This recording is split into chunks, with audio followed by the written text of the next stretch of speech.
हम लोग mental health के ऊपर काम करते हैं और शहर शहर खुद सर्वाइवर है मेंटल हेल्थ की। सोचा कि स्टिग्मा जो है मेंटल हेल्थ के बारे में, लोग हमारे देश में जिस तरीके से मेंटल हेल्थ को लेके सोचते हैं और लोगों को इलाज नहीं मिल पाता मेंटल हेल्थ का, क्योंकि उसको एज अ मेंटल हेल्थ बीमारी कंसीडर नहीं किया जाता है। तो हम लोगों ने सोचा कि कुछ ऐसा करते हैं कि लोगों में अवेयरनेस आए इस इश्यूज को लेके। और हमने पूरा सर्च कर लिया पूरे वर्ल्ड में, कहीं पे भी किसी ने मेंटल हेल्थ इश्यू पे बाइक लेके 2000 किलोमीटर की यात्रा नहीं की है।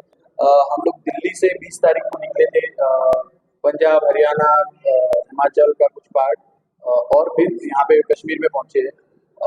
ये टोटल यात्रा हमारी होगी 2000 किलोमीटर की, और इसमें हम 2500 हो जाएगी, क्योंकि हम ये खो भी जाते हैं ना खाते लगभग, और प्लस ये रूट बन रहा, हम मुगल रोड होके यहाँ पहुंचे अनंतनाग होते हुए।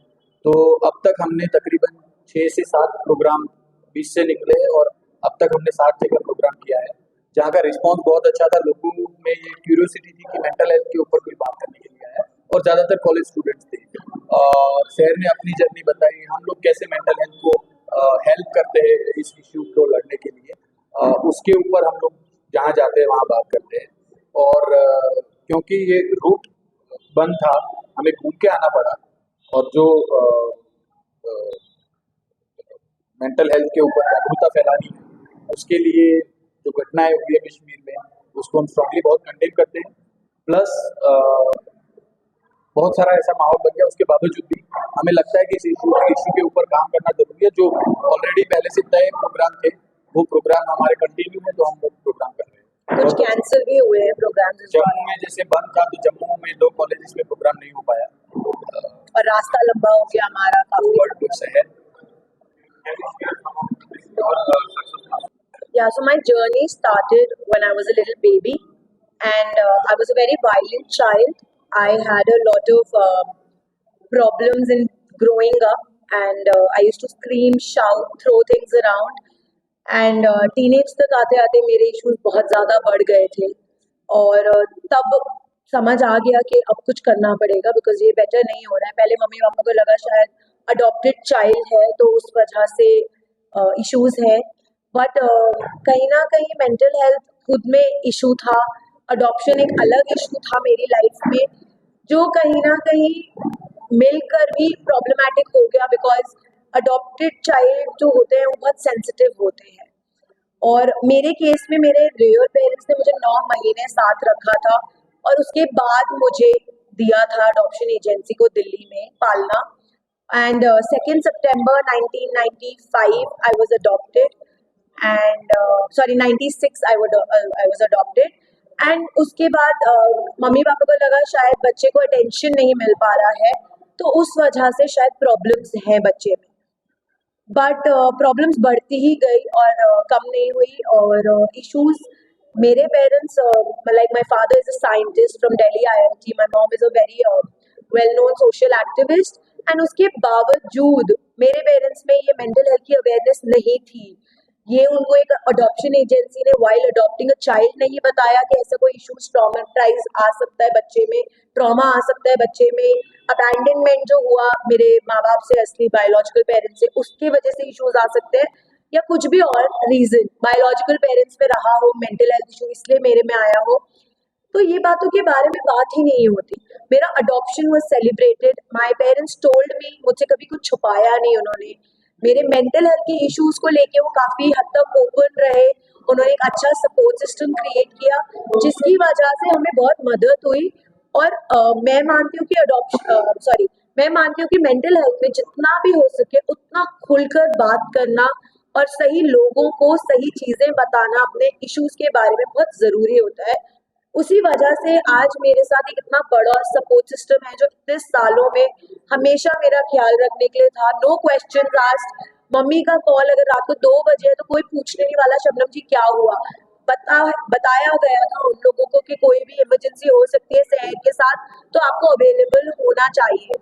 देव भाई ने मुझे कितनी बार, जब मैं स्कूलिंग कर रही थी अपनी अहमदाबाद में, गुजरात में, तब मेरे को कितनी बार हाईवे से रेस्क्यू किया है, because I was so fed up of my life and I did not want to live.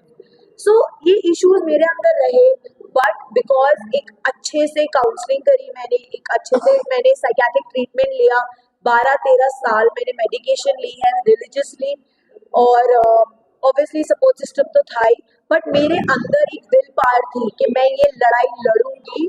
और मैं इसके बाद जब लास्ट ईयर मैंने अपनी बाइक खरीदी रॉयल एनफील्ड, उसके बाद आई डिसाइडेड कि मुझे कश्मीर जाना है। मैंने पहले ऐसे ही सोचा था कि मजे के लिए जाएंगे, फिर लास्ट जनवरी में मैं आई थी, तंगधार आई थी, मैं काफी बीमार भी पड़ गई थी। उसके उस ट्रिप के बाद दिल्ली जाने के बाद मैंने मॉम को बोला कि मम्मी मुझे कश्मीर तो अप्रैल में जाना ही है, बट मुझे काम भी करना है। इतने सारे लोग हैं, इतनी जगह प्रोग्राम करने के बाद, और मेरे को पता चला कि कितने सारे लोग हैं जो अकेले हैं इस दुनिया में, जिनके पास कोई बात करने के लिए नहीं है, जिनको कोई बताने के लिए नहीं है कि मेंटल हेल्थ भी किसी भी बीमारी की तरह होती है, और हमें साथ मिलकर लड़ना है, स्टिग्मा को हटाना है, इस टैबू को हटाना है, और जितना हो सके अच्छे से लड़ना है, एक दूसरे को सपोर्ट करना है, एक दूसरे का सपोर्ट ग्रुप बनना है, और अपना ख्याल रखना है खुद से। लोग अपने बॉडी का ख्याल रखते हैं, पर जब बात दिमाग की आती है लोग भागते हैं एक दूसरे से। लोग अपने पेशेंट्स को या अपने घर में फैमिली मेंबर्स को मेंटल हेल्थ इश्यूज होने की वजह से रूम में बंद कर देते हैं, पब्लिकली लाना नहीं चाहते, उनको शर्मिंदगी होती है एक दूसरे से बात करने में, और डर लगता है कि हम जज कर लिए जाएंगे। सो मेरे जो इश्यूज थे वो था, मुझे बॉर्डर लाइन पर्सनैलिटी डिसऑर्डर, बहुत उसमें आपका सेल्फ कॉन्फिडेंस बिल्कुल गिर जाता है, आपका सेल्फ एस्टीम गिर जाता है, आप बहुत सुसाइडल हो जाते हो, आपको ट्रस्ट इश्यूज होते हैं, आपकी रिलेशनशिप्स बहुत अजीब सी हो जाती है, आप दोस्त नहीं बना पाते, आपको कोई बहुत पसंद आता है दोस्त, फिर उसके बाद आपको उससे बहुत नफरत हो जाती है, आपकी फैमिली में इश्यूज हो जाते हैं, वो सारी चीजें घर में भी एक रिलेशनशिप अपने इन पेरेंट्स के साथ क्रिएट करने में, अपने बड़े भाई के साथ क्रिएट करने में मुझे बहुत टाइम लगा। मैं कहूँगी पिछले 2 साल से मेरे भैया से थोड़ी बहुत बात होनी शुरू हुई है, एक रिश्ता मैं बना पाई हूँ अपने बड़े भाई के साथ, मम्मी पापा के साथ आज मैं बैठ के बात कर पाती हूँ, वो मुझे एज अ पर्सन समझ पाते हैं कि मेरे साथ क्या इश्यूज रहे हैं। अभी भी अगर कोई इश्यूज होते हैं तो वो मुझे सुनने के लिए बैठे होते हैं, रात को चाहे 2 हो चाहे 3 हो, पर वो उनको उससे फर्क नहीं पड़ता है। सो ये आइडिया यहाँ से आया था इस जर्नी का, और मैं चाहती थी कि मैं बाइक चलाऊं, और कल मैंने 10.5 घंटे बाइक चलाई है लाइफ में पहली बार। मेरे अब 1070 किलोमीटर हो चुके हैं, और अभी आगे बहुत लंबी जर्नी है, बहुत सारे और शहरों में जाना है, लोगों से बात करनी है, ये स्टिग्मा तोड़ना है मुझे। मेरी पूरी टीम है जो मुझे हमेशा सपोर्ट करी है हर कदम पर। कभी कभी जब मैं नीचे गिरने वाली होती हूँ कहीं, कभी मैं मेंटली बहुत एग्जॉस्ट हो जाती हूँ, तब ये लोग मुझे सपोर्ट करते हैं, मेरा ख्याल रखते हैं और मेरे साथ खड़े हैं।